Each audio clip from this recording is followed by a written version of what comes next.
بالله من الشيطان الرجيم بسم الله الرحمن الرحيم وصلى الله على محمد وعلى آله الطيبين الطاهرين الذين أذهب الله عنهم الرجس وطهرهم تطهيرا اللهم صل على محمد وآل محمد ولعنة الدائمة الباقية على أعدائهم ومنكر فضائلهم وغاصب حقوقهم أجمعين من يوم عداوتهم إلى قيام يوم الدين أما بعد عباد الله أوصيكم ونفسي بتقوى الله فإن التقوى خير الزاد وبها المعاد وتنفع يوم لا ينفع فيه مال ولا بنون إلا من أتى الله بقلب سليم وصلى الله على محمد وعلى آله الطيبين الطاهرين اللهم صل على محمد وآل محمد আমার প্রিয় দর্শক ও শ্রোতাবৃন্দ আসসালামু আলাইকুম ওয়া রাহমাতুল্লাহি ওয়া বারাকাতুহু আপনাদের সকলকে আন্তরিক সালাম ও শুভেচ্ছা জানিয়ে আজকের অনুষ্ঠান ইসলাম ইন বাংলায় আপনাদেরকে স্বাগতম জানাই। আশা করি আপনারা যে যেখানে আছেন ভালো আছেন, কুশল ও মঙ্গলে আছেন, সুখে থাকুন, শান্তিতে থাকুন, সমস্ত প্রকারের দুঃখ কষ্ট থেকে মুক্তিতে থাকুন। আল্লাহ রব্বুল আলামিনের কাছে এই কামনা করি। যারা অসুস্থ আল্লাহ তাদেরকে সুস্থতা দান করুন, যারা ঋণে ভুগছে আল্লাহ তাদেরকে ঋণ মুক্ত করুন।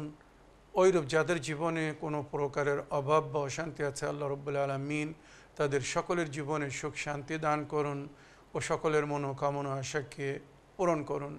আমাদের সকলকে সৎ পথে চলার, অসৎ পথ থেকে দূরে থাকার এবং এক অপরকে সৎ উপদেশ দেওয়ার তৌফিক দান করুন। আমরা যেন সত্য বা হক জিনিসকে জেনে শুনে মেনে তার উপরে আমাল করে সেটা অন্যদের সামনে তুলে ধরতে পারি বা সকলের কাছে পৌঁছে দিতে পারি। আল্লাহ রব্বুল আলামিন আমাদেরকে সেই মনোবল ও নেক তৌফিক দান করুন। আমিন ইয়া রাব্বাল আলামিন। এই দোয়ার সঙ্গে আজকের পর্ব শুরু করতে চলেছি। আসুন বিনা কোনো ভূমিকায় সরাসরি আপনাদের পাঠানো প্রশ্নের উত্তর দিতে চাই। দেখি কোথা থেকে কে কী প্রশ্ন করছেন। Win TV channel Islam in Bangla অনুষ্ঠানে শুনতে চাই। আমি আজিজুল ইসলাম, গ্রাম জঙ্গলপুর, থানা বাদুড়িয়া, জেলা উত্তর 24 পরগনা থেকে বলছি। মৌলানা সাবির ভাইজান, আপনার কাছে একটা ছোট প্রশ্ন। মাওলাই কায়নাত হজরত আলী ইবনে আবি তালিব আলাইহিসসালামের রওজায়ে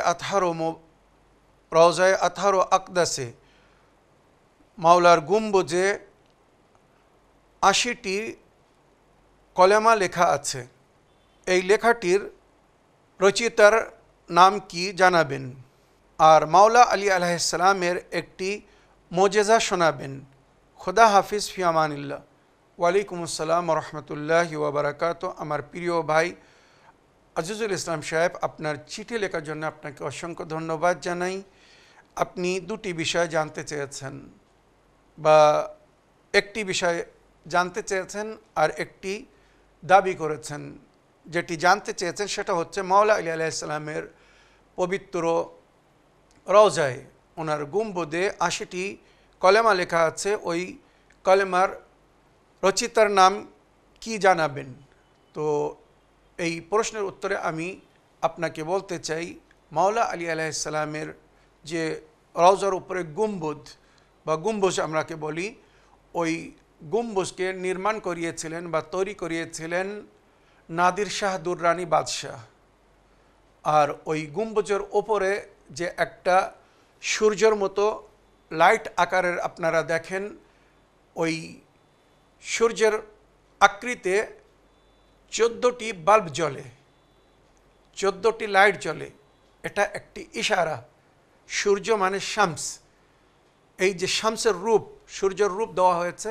তো ওর ব্যাখ্যা যেগুলো ওনার রওজার হিস্ট্রিতে লেখা হয়েছে, নাদির শাহ দুররানি যখন উনি জিয়ারত করতে গিয়েছিলেন তো উনি সরকারি বা নিজের খাজানা থেকে স্বর্ণ দান করে ওটা তৈরি করিয়েছিলেন।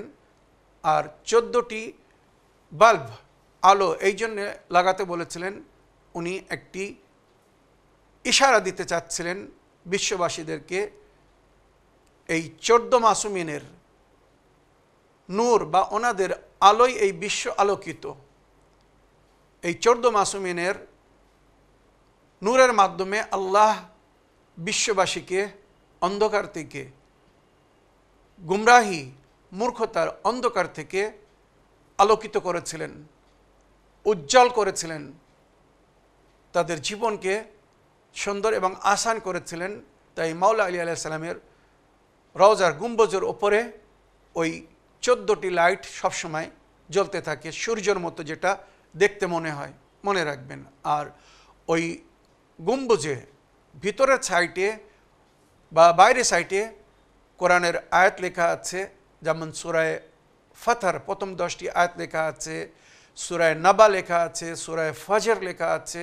কোরআনের বিশিষ্ট আয়াত যেগুলো মাওলা আলী আলাইহিস সালামের সম্পর্কে, সেগুলো লেখা আছে। নবী করিম সাল্লাল্লাহু আলাইহি সাল্লামের বহু বাণী, ওনার হাদিস যেগুলো মাওলা আলী আলাইহিস সালামের সম্পর্কে বা নবী করিম সাল্লাল্লাহু আলাইহি সাল্লাম মাওলা আলী আলাইহিস সালামের পরিচয় বা ওনার প্রশংসায়, ওনার ফজিলতে বয়ান করেছিলেন, সেগুলো লেখা আছে।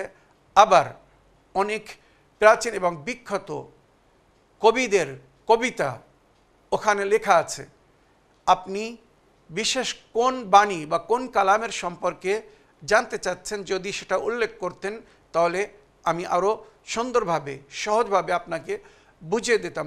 এবারে আপনার দাবি ছিল যে মাওলা আলী আলাইহিস সালামের কোনো একটি মুজিজা শোনাবেন।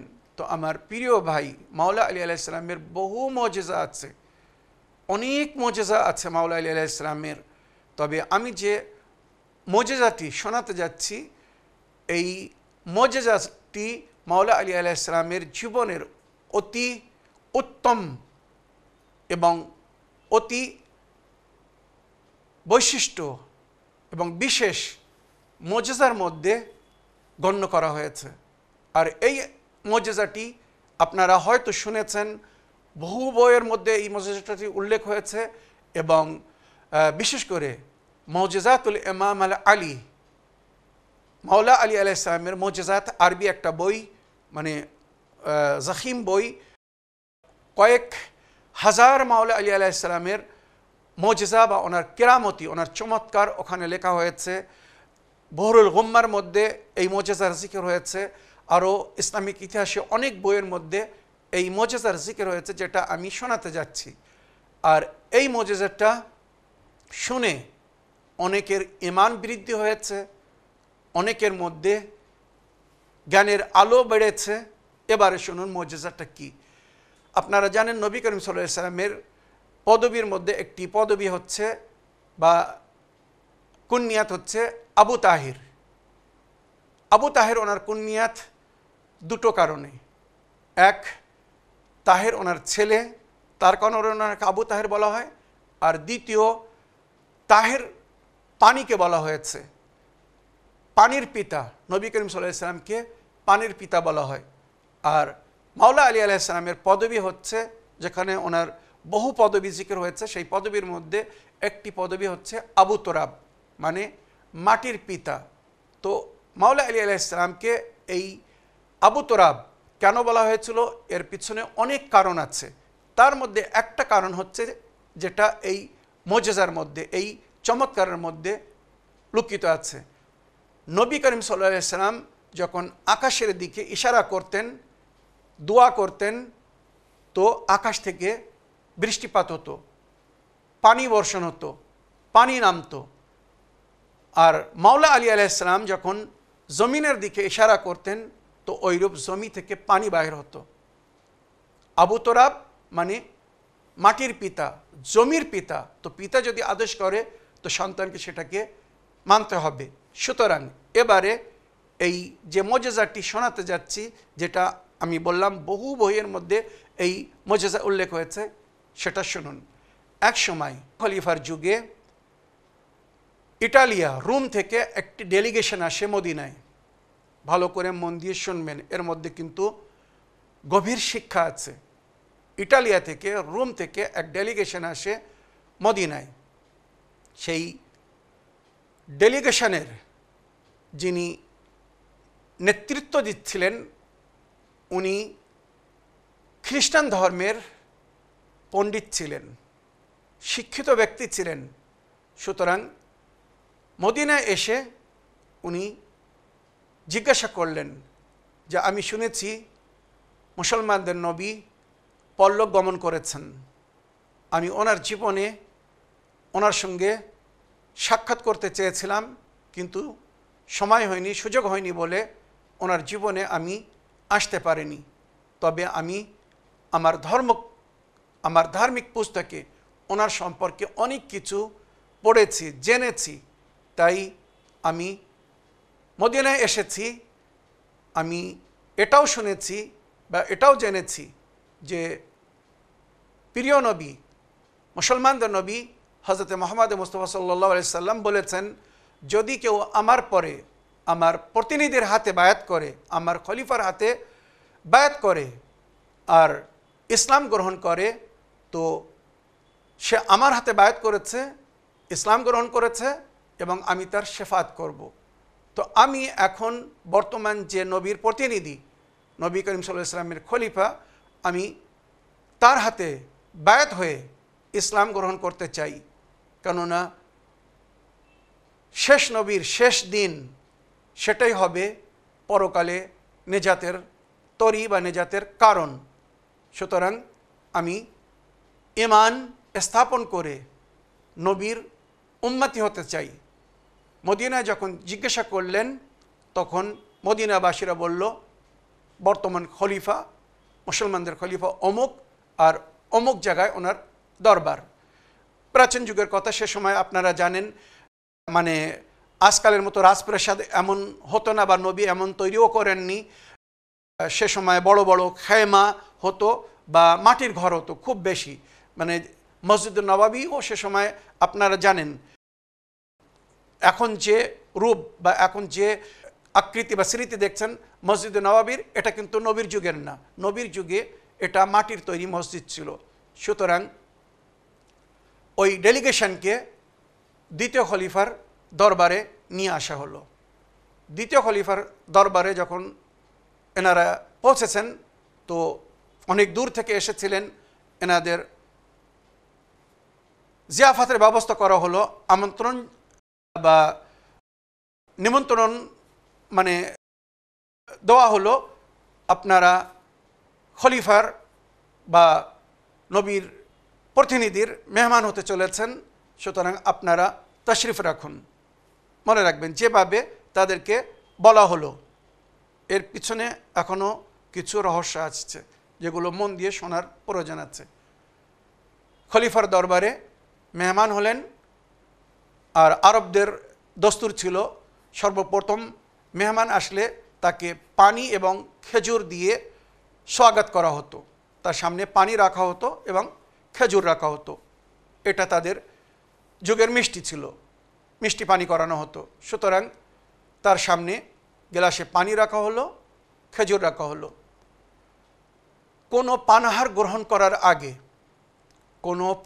গ্রহণ করার আগে ওই ডেলিগেশনের যিনি নেতৃত্ব দিচ্ছিলেন উনি বললেন, আগে আমি নবীর প্রতিনিধির হাতে, নবীর খলিফার হাতে বায়াত হয়ে বা বায়াত করে ইসলাম গ্রহণ করে মুসলমান হতে চাই, তারপরে আমি পানাহার করব, যেটা আমি নিয়ত করে এসেছি, বা আমার সাথীরা ইসলাম গ্রহণ করবে, তারপরে আপনাদের ধার্মিক ভাই হয়ে, আপনাদের মেহমান হয়ে এখানে যতক্ষণ থাকব আপনাদের পানাহারকে আমরা গ্রহণ করব, বা আপনারা যেভাবে আমাদের সঙ্গে সদ্ব্যবহার করবেন তার জন্য আমরা কৃতজ্ঞ হব। সুতরাং সে তখন বলছে, আমি খলিফার হাতে আগে হাত দিয়ে কলেমা পড়ে বায়াত হতে চাই, মুসলমান হতে চাই, তারপরে আমি আমার আগের কথা বলবো বা আমার উদ্দেশ্য আমি আপনাদের সামনে বয়ান করব। খলিফার দরবারে ছিলেন, খলিফা সিংহাসনে বসেছিলেন বা মেম্বারে বসেছিলেন। উনি তখন বললেন, খলিফা তোমার সামনে, আমি তোমার খলিফা, এসো আমার হাতে হাত দিয়ে বায়াত হও, কলেমা পড়ো, মুসলমান হও। এবারে মন দিয়ে শুনুন, ওই খ্রিস্টান শিক্ষিত ব্যক্তি দাঁড়িয়ে একটা প্রশ্ন রাখল যে আমি কি করে বুঝব আপনি শেষ নবীর প্রতিনিধি বা আপনি শেষ নবীর খলিফা? কোনো এমন লিখিত সূত্র বা প্রমাণ থাকে তো দিন যে নবী আমাকে এই দায়িত্ব দিয়ে গেছেন, আমাকে খলিফা করে গেছেন। যদি সেটা না দিতে পারেন, না দেখাতে পারেন, তো কম আজ কম কিছু এমন চমৎকার দেখান, এমন মজেজা দেখান যার মাধ্যমে প্রমাণ হবে যে হ্যাঁ আপনি শেষ নবীর প্রতিনিধি বা তার খলিফা। কেননা আমরা জানি, শুনেছি বা পড়েছি, নবীর যারা খলিফা হয় তারা নবীর মতো ক্ষমতা রাখে, নবীর মতো তারা মজেজা দেখাতে পারে, কেরামতি দেখাতে পারে। তো আপনি যদি নবীর প্রতিনিধি হয়ে থাকেন, নবীর খলিফা হয়ে থাকেন, তো আপনি মজেজা দেখান, আপনি আপনার কেরামতি দেখান। লিখিত কোনো প্রমাণ ছিল না, কি দেখাবে? সুতরাং কেরামতি দেখানোর জন্যে ভেবেছিল কোনো একটা তুক লাগিয়ে দেবো, বুঝিয়ে দেবো যে আমি নবীর প্রতিনিধি, আমি খলিফা, আমার হাতে বায়াত করো। মানে তাদের বায়াত মানে মনে করুন রোম সারেন্ডার করতে যাচ্ছে, ইটালিয়া সারেন্ডার হতে যাচ্ছে, এমন একটা বড় ডেলিগেশন ছিল। সুতরাং সে তখন মানে খলিফা তখন জিজ্ঞাসা করছে ওই ব্যক্তির কাছে, তুমি কি মজেজা দেখতে চাও, তুমি কি চমৎকার দেখতে চাও যার পরে তোমার বিশ্বাস হবে যে হ্যাঁ আমি নবীর খলিফা? তখন ওই ব্যক্তি গ্লাসটা, যে পানির গ্লাস তার সামনে ছিল, হাতে তুলে নিল আর পান করার বাহানায় ওই গ্লাসটা হাত থেকে ছেড়ে দিলে ওই গ্লাসটা জমির ওপরে পড়ে পানিটা জমিতে ছড়িয়ে গেল আর জমির সঙ্গে সঙ্গে সেটা টেনে নিল। মনে রাখবেন, মাটি সঙ্গে সঙ্গে পানিটা টেনে নিল। এবারে ওই ব্যক্তি বলছে, আপনি যদি এই পানি আমাকে পান করাতে পারেন, আমি আপনাকে নবীর খলিফা মেনে আপনার হাতে বায়াত করব। কি পরিস্থিতি হতে পারে আপনারা কল্পনা করুন। তোমার যদি পিপাসা লেগে থাকে, পিপাসিত হয়ে থাকো, পানির প্রয়োজন হয়ে থাকে, আমি তোমাকে অন্য পানি আনিয়ে দিচ্ছি। খাদিমকে, সেবককে বা গোলামকে অর্ডার করলেন, পানি এনে দাও এনাকে। তখন ওই ব্যক্তি বলল, না, আমি অন্য কোনো পানি পান করব না, আমি ওই পানি পান করব যেটা আমার হাত থেকে পড়ে গেছে। কেননা আমি শুনেছি নবীর খলিফা বা নবীর প্রতিনিধি যে হবে, সে যাকে যা অর্ডার করবে, পানি বা মাটিকে যদি কোনো অর্ডার করে, সে সেটাকে পালন করবে।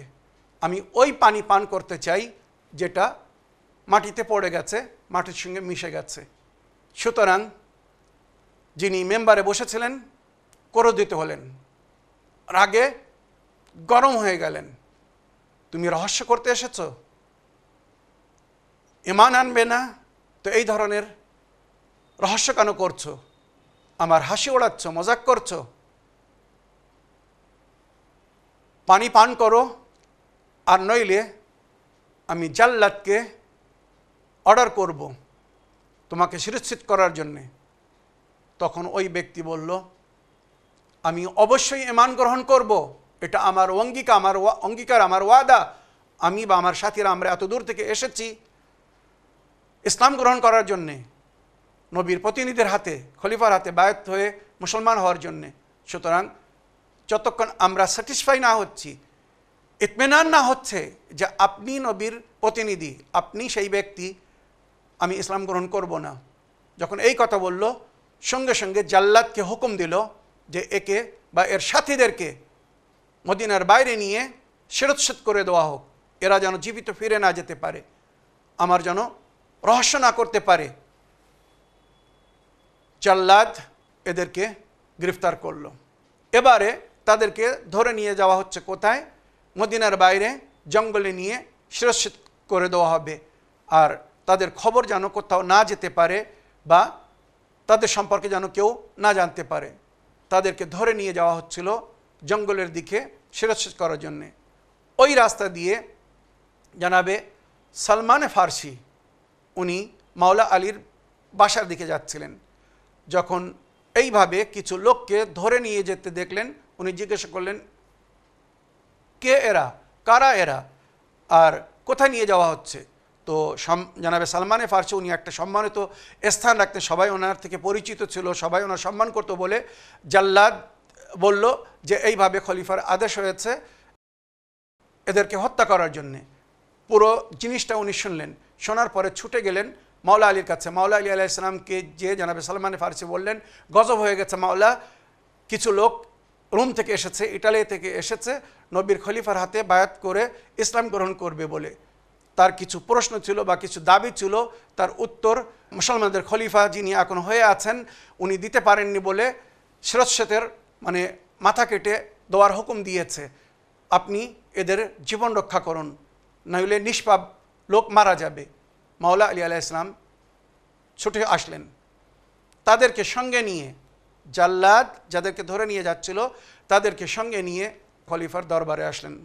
ভালো করে মন দিয়ে শুনুন। এসে মাওলা আলী আলাইহিস সালাম বললেন, অমুক, আপনি এদের হত্যা করার অর্ডার জারি করেছেন, হুকুম দিয়েছেন? হ্যাঁ। কেন? এরা আমার রহস্য করছে, এরা ঈমান আনার জন্য এসেছে, বায়াত হওয়ার জন্য এসেছে, আমি বায়াত হতে বলছি কিন্তু এরা বায়াত হচ্ছে না, এরা ইসলাম গ্রহণ করছে না, ইসলামের মজাক ওড়াচ্ছে, ইসলামের সঙ্গে রহস্য করছে। মাওলা আলী আলাইহিস সালাম সব কিছু শুনেছিলেন, পুনরায় খলিফার মুখ থেকে শুনতে চাচ্ছিলেন এরা কি দাবি করেছে, কিভাবে আপনার রহস্য করছে। তখন দরবারের পুরো ঘটনা বলা হলো। মাওলা আলী আলাইহিস সালাম বললেন, আপনি করে দিন, তারা ঈমান স্থাপন করবে, মেনে নেবে। উনি বললেন, আয় আলী, এটা কি করে সম্ভব? যে মাটি পানির ভেতরে চলে গিয়েছে, আমি ওই পানি আর কি করে বাহির করব? তখন মাওলা আলী আলাইহিস সালাম বললেন, আপনি বসে থাকুন। এবারে ওই ডেলিগেশনের সঙ্গে মাওলা আলী আলাইহিস সালাম কথা বলছেন, বিশেষ করে ওই ধর্মগুরু বা শিক্ষিত ব্যক্তি যে ওই ডেলিগেশনের নেতৃত্ব দিচ্ছিল তাকে বললেন, জিজ্ঞাসা করলেন, আমি যদি এই পানি জমি থেকে বাহির করে তোমার হাতে তুলে দিই, ওই গিলাসে আবার দিয়ে দিই, তুমি কি ইসলাম গ্রহণ করবে, কলেমা পড়বে, নবীর দিনকে আপন করবে? ওই ব্যক্তি বলল, অবশ্যই, যদি ওই পানি আপনি বাহির করে আমাকে পান করাতে পারেন, এখনই আমি এবং আমার সমস্ত সাথীরা আমরা ইসলাম গ্রহণ করব, আমরা মুসলমান হয়ে যাব। সঙ্গে সঙ্গে আবু তরাব, মাটির পিতা, মাটিকে আদেশ করলেন যে মাটি, এই মাটি, তুমি যে পানিকে জজ্ব করেছো, ইয়া তোরাব, ইয়া তোরাব, ইয়া আমরকা আবু তোরাব আন তাকলা ইলমা আল্লাযী জাযাবতা। এই রওয়ায়াতের জুমলা, যেটা বলে মাওলা ওই পানি বাহির করিয়েছিলেন। এই মাটি, মাটির পিতা তোমাকে আদেশ করছে, ওই পানি বাহির করে দাও যেটাকে তুমি টেনে নিয়েছো, চুষে নিয়েছো বা নিজের মধ্যে নিয়ে নিয়েছো। সঙ্গে সঙ্গে ইতিহাস লিখছে, তারিখ লিখছে, রওয়ায়াত লিখছে, ফোয়ারার মতো পানি বাহির হয়ে ওই গিলাস ভরে গেল যে গিলাসে ওই পানিটা ছিল। ওই গিলাসটাকে ধরে মাওলা আলী তার হাতে দিলেন আর বললেন, এই পানি পান করো। ওই খ্রিস্টান ওই পানি পান করলো। ওই পানি পান করার পরে সে বলছে, আমি এত স্বাদিষ্ট পানি, এত সুমিষ্টি পানি আজ পর্যন্ত পান করিনি, আমি এই পানিকে পান করলাম, আমার অন্তর শান্তি পেল। তখন বলল, আপনি হাত বাড়ান। ওই খ্রিস্টান কি বলছে, আপনি হাত বাড়ান। হাত বাড়ালো, হাতে চুম্বন করলো, বলল, আপনি আমাকে কলেমা পড়ান, কেননা আমার জ্ঞান হিসেবে, আমার শিক্ষা হিসেবে বা আমি যতটা জেনেছি, নবীর খলিফা আপনি। আপনি যে চমৎকার দেখিয়েছেন, আপনি যে মজেজা দেখিয়েছেন, এটা প্রমাণ করছে নবীর প্রতিনিধি বা খলিফা আপনি। সুতরাং মাওলা আলী আলাইহিস সালামের হাতে হাত দিয়ে বায়াত হয়ে কলেমা পড়ে তারা সবাই মুসলমান হয়ে গিয়েছিল। এই যে সুন্দর মজেজাটা আপনারা শুনলেন, যেটা বহু বইয়ের মধ্যে উল্লেখ হয়েছে, এর মাধ্যমে অনেকেই হেদায়েত পেয়েছে, হকিকতকে জেনেছে। তো নবীর প্রতিনিধি, নবীর খলিফা হচ্ছেন মাওলা আলী আলাইহিস সালাম। আর উম্মত যাকে খলিফা মেনেছে, এনারা মুসলমানদের খলিফা। মনে রাখবেন, এনারা মুসলমানদের খলিফা, কিন্তু নবীর খলিফা হচ্ছেন মাওলা আলী আলাইহিস সালাম, যেটা কোরআন এবং হাদিস থেকে প্রমাণিত। আশা করি আমার প্রিয় ভাই আপনি আপনার প্রশ্নের উত্তর পেয়েছেন। আগের প্রশ্ন পড়ি। সালামুন আলাইকুম, আমি কুচবিহার থেকে বলছি। মাওলানা সাহেব, আমার বাবার বয়স 63 বছর। এখন আমার বাবার হার্নিয়ার ব্যথা, কেমন যেন একটি শব্দ করে। ডাক্তার বলছে অপারেশন করা লাগবে। এখন কোনো অসুবিধা হচ্ছে না। অবশ্য একদিন ব্যথা হয়েছে, খুব প্রচণ্ড ব্যথা, তারপরে আবার ঠিক হয়ে গেছে। কেমন যেন শব্দ করে। আপনার বক্তব্য প্রতিদিন বাবা মা সবাই আমরা শুনি এবং অন্যদেরকেও বলি। আপনি যেটা বলেন সব মানার চেষ্টা করি। আপনি সব ঠিক বলেন। দয়া করে উপায়টা বলেন, আমার বাবার জন্যে দোয়া করবেন। ওয়ালাইকুম আসসালাম রহমতুল্লাহি ওয়া বারাকাতুহু। আমার প্রিয় ভাই বা বোন, আপনি আপনার নাম উল্লেখ করেননি। আপনি কুচবিহার থেকে এই চিঠি লিখেছেন আপনার পিতার সমস্যা নিয়ে। ওনার 63 বছর বয়স, আর হার্নিয়ার কষ্টে উনি পীড়িত বা হার্নিয়ার কষ্ট ভোগ করছেন। তো তার জন্যে আপনি উপায় চেয়েছেন। আপনি বা আপনার মাতা পিতা আমাদের অনুষ্ঠানকে নিয়মিত ফলো করছেন, দেখছেন, শুনছেন, আবার সেগুলো অন্যদেরকেও বলছেন। তার জন্যে অনেক অনেক ধন্যবাদ জানাই। আমার প্রিয় ভাই বা বোন, আপনার পিতার জন্যে আমি কিছু উপায় বা চিকিৎসা বলে দিচ্ছি, ভালো করে মন দিয়ে শুনবেন। তবে আয়ুর্বেদিক বা প্রিকশনের মাধ্যমে যে চিকিৎসাটা আমি বলতে যাচ্ছি, ভালো করে মন দিয়ে শুনবেন। তবে এর মধ্যে সবচেয়ে উত্তম চিকিৎসা হচ্ছে নামাজের সময় যদি আপনার পিতা রুকু এবং সেজদা বৃদ্ধি করে দেন, মানে রুকুর পজিশনে অনেক সময় যদি ওই জিকির পড়তে থাকেন, রুকুর জিকির, মনে করুন 2 রাকাত নামাজ পড়ছেন, আল্লাহ রাব্বুল আলামিন আমাকে শেফা দান করুন, বা ফরজ নামাজেও এটা উনি করতে পারেন। সকালের নামাজ, জোহর আসরের নামাজ, মাগরিব এশার নামাজ, ফরজ বা নফল নামাজ যখনই উনি পড়বেন, ওনাকে বলবেন রুকুটা একটু বৃদ্ধি করতে, রুকুর জিকিরটা একটু বেশি করতে, বেশি সময় রুকুর অবস্থায় থাকতে হবে এবং বেশি সময় সেজদার অবস্থায় থাকতে হবে। প্র্যাকটিক্যাল করে দেখুন বা আপনার পিতাকে করতে বলুন। ইনশাআল্লাহ 1 সপ্তাহ থেকে 15 দিনের মধ্যে ওই ব্যথা যন্ত্রণা থেকে উনি পরিপূর্ণ মুক্তি পেয়ে যাবেন। এটা কিন্তু একটি রুহানি চিকিৎসা বা ইলাজ হার্নিয়ার রোগের। যারা যারা হার্নিয়ার রোগে ভুগছে তারা নামাজ শান্তিপূর্ণ রূপে এবং রুকুকে এবং সেজদার জিকিরকে বৃদ্ধি করে পড়া শুরু করুক, কিছুদিনের মধ্যে ওই রোগ থেকে মুক্তি পাবে। এবারে রোগের চিকিৎসা বলছি, ভালো করে মন দিয়ে শুনবেন।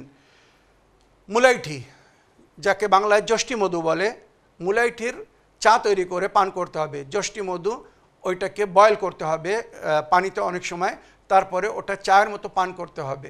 কিছুদিন পান করলে আস্তে আস্তে ওই যে হার্নিয়ার কষ্ট বা ব্যথা, অনেক সময় ওখানে ফাটল এসে যায়, ওখান থেকে লিকুইড বাইর হয়, অনেক ইনফেকশন হয়ে যায়। এই সমস্ত জন্য সুন্দর একটা উপায় এবং চিকিৎসা হচ্ছে যষ্টি মধু। ওটাকে বয়েল করে ওটাকে পান করলে ইনশাল্লাহ আরাম হয়ে যাবে।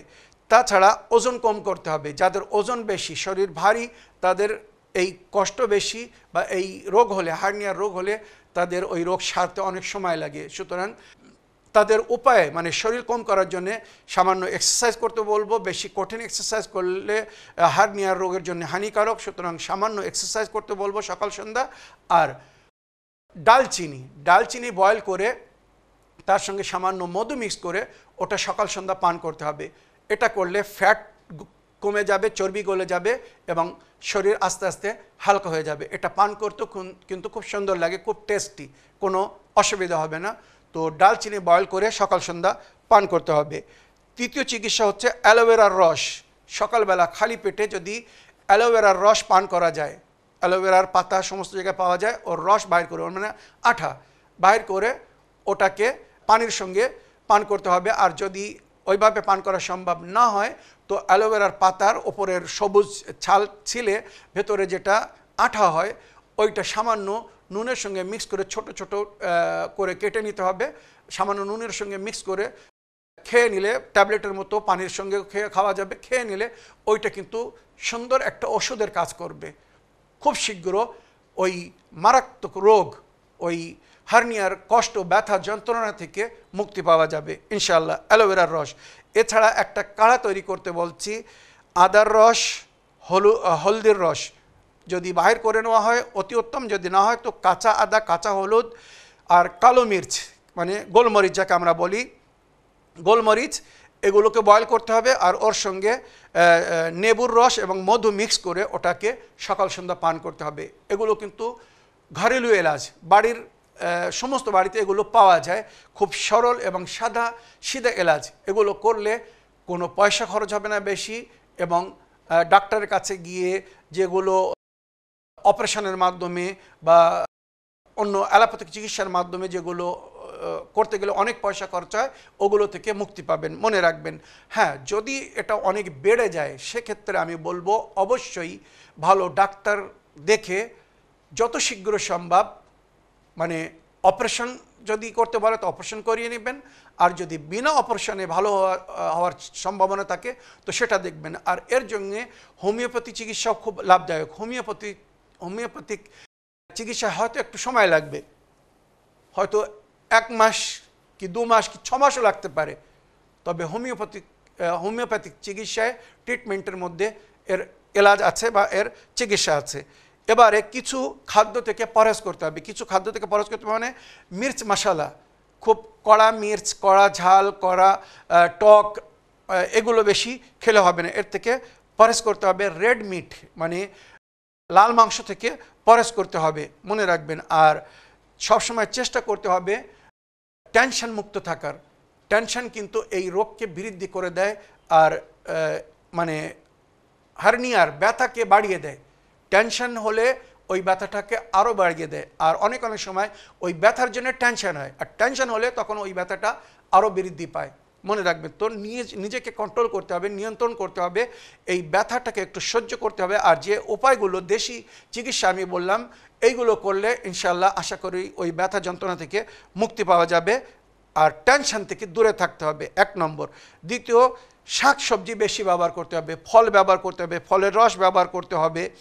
আর কঠিন মানে পরিশ্রম হিসাবে যেমন বলা হয়েছে, বেশি ঝাঁকাঝুঁকির কাজ করলে হবে না। বেশি ঝাঁকাঝুঁকির কাজ মানে ভারী জিনিস তুললে, নিয়ে এদিক থেকে ওদিকে গেলে তখন কিন্তু ওই ব্যথাটা অনেক বেড়ে যাবে আর ইনফেকশন আরও বৃদ্ধি হবে। সুতরাং বেশি ঝাঁকাঝুঁকির কাজ করলে হবে না, বেশি পরিশ্রমের কাজ করলে হবে না। আর ঠান্ডা খাদ্য যেমন শসা বা দই, ঠান্ডা জিনিসগুলো বেশি ব্যবহার করতে হবে। যত ঠান্ডা জিনিস ব্যবহার করবেন তত তাড়াতাড়ি ওই রোগ থেকে মুক্তি পাওয়া যাবে। আর যেমন আমি বললাম, নামাজে রুকুর অবস্থায় একটু বেশি সময় নিতে হবে, সেজদার সময় একটু বেশি সময় নিতে হবে। এটা কিন্তু ন্যাচারাল ট্রিটমেন্ট। এটা করলে আশা করি খুব শীঘ্র আপনার পিতা যিনি ওই রোগ ভোগ করছেন উনি শেফা পাবেন। আর রুহানি ট্রিটমেন্ট মানে কোরআনের আয়াত হিসেবে যে শেফা বলা হয়েছে, সেই হিসেবে আমি বলতে চাচ্ছি, আপনার পিতাকে বলবেন যখনই পানি পান করবেন তো এটা এক বড় জগে বা বড় একটা ব্যারেলে একবার পানি তৈরি করে নিলে সারাদিন ওই পানি পান করা যাবে, কি 1 সপ্তাহ ওই পানি পান করা যাবে। আর ওটা কিভাবে তৈরি করতে হবে, মনে করুন 1 ব্যারেল পানিতে কি 1 ডাবর পানিতে, এক কলসি পানিতে 7 বার সূরা আল-হামদ, 135 বার সূরা কাউসার, আর 7 বার সূরা রহমান। 7 বার সূরা আল-হামদ, 7 বার সূরা রহমান, আর 135 বার সূরা কাউসার, ইন্না আতাইনাকাল কাউসার। এটা পড়ে পানিতে ফু দিয়ে, যদি এর সঙ্গে আয়াতুশ শেফা পড়া সম্ভব হয় তো অতি উত্তম। আয়াতুশ শেফার সঙ্গে পড়ে ওই পানিতে ফু দিয়ে ওই পানিটা সারাদিন পান করলে ওই পানি ওষুধের কাজ করবে। আর আশা করি, আমার মনে হয় 1 সপ্তাহ থেকে 2 সপ্তাহ যদি আপনার পিতা এটা করতে পারেন, এরপরে ওনার কোনো অপারেশনের প্রয়োজন হবে না, বা অন্য কোনো অ্যালোপ্যাথিক বা হোমিওপ্যাথিক বা আয়ুর্বেদিক চিকিৎসার প্রয়োজন হবে না। আল্লাহ রাব্বুল আলামিন আপনার পিতাকে পরিপূর্ণ সুস্থতা দান করুন। আশা করি এই চিকিৎসা বা এই ট্রিটমেন্ট যেটা বললাম, এর থেকে আপনি বা অন্য দর্শকবৃন্দুদের মধ্যে যারা ওই রোগে ভুগছে বা যাদের আপনরা এমন কষ্টে ভুগছে, হার্নিয়ার কষ্টের মধ্যে আছে, তাদেরকে এই উপায় বলে দেবেন। ইনশাল্লাহ আশা করি আল্লাহ রব্বুল আলামিন যদি চান, ওয়া ইযা মারস্তু ফাহুয়া ইয়াশফিন, যখন আমি অসুস্থ হই সেই আল্লাহ আমাকে শেফা দান করে। জনাবে ইব্রাহিম নবী বলেছিলেন, উনিও শেফা পেয়েছিলেন। আশা করি আমরা বা আপনারা সবাই এর থেকে শেফা পাবেন। এই বলে আমার আজকের বক্তব্য এখানে শেষ করলাম। ওয়া আখিরু দাওয়ানা আলহামদুলিল্লাহি রাব্বিল আলামিন। ওয়াসসালামু আলাইকুম ওয়া রাহমাতুল্লাহি ওয়া বারাকাতুহু।